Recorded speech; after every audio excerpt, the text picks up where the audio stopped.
নিজের বশীকরণ কাজ নিজেই করুন, নিজের বশীকরণ কাজ নিজেই করুন। কবিরাজের পিছনে ঘুরতে ঘুরতে ঘুরতে ঘুরতে আপনি হতাশ হয়ে গেছেন।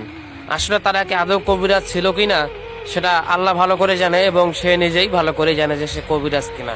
কারণ কবিরাজের কাছে কাজ করলে এক জায়গায় না এক জায়গায় যে কোনো ওসিলায়, হ্যাঁ, যে কোনোভাবে আল্লাহ রহমে কাজগুলো হয়ে যাবে। হ্যাঁ, যেহেতু আপনার কাজটা হয় নাই, আপনার কবিরাজের প্রতি আর কোনো বিশ্বাসে নাই।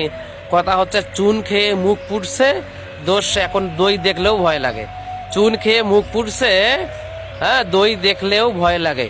সেজন্য আপনাকে বলবো, আপনার যদি ইচ্ছা থাকে, আপনাকে বলবো না যে আপনি কাজটা করেন, আপনার যদি ইচ্ছা থাকে আপনি নিজের বশীকরণ কাজটি নিজেই করুন, নিজের বশীকরণ কাজ নিজেই করুন। দোয়াটি হচ্ছে ইয়া আজিজু, ইয়া আজিজু ফরজ নামাজের পরে 1011 বার পাঠ করবেন, 1011 বার পাঠ করবেন।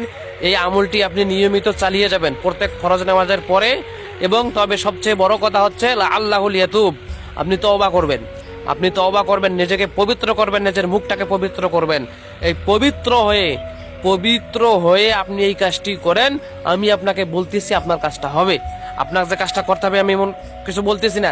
আপনার যদি মন চায়, আপনার যদি ইচ্ছা করে যে আমি এই কাজটা নিজে করে দেখি, তাহলে আপনি নিজে করতে পারেন। ইনশাআল্লাহ আপনি ফলাফল পাবেন।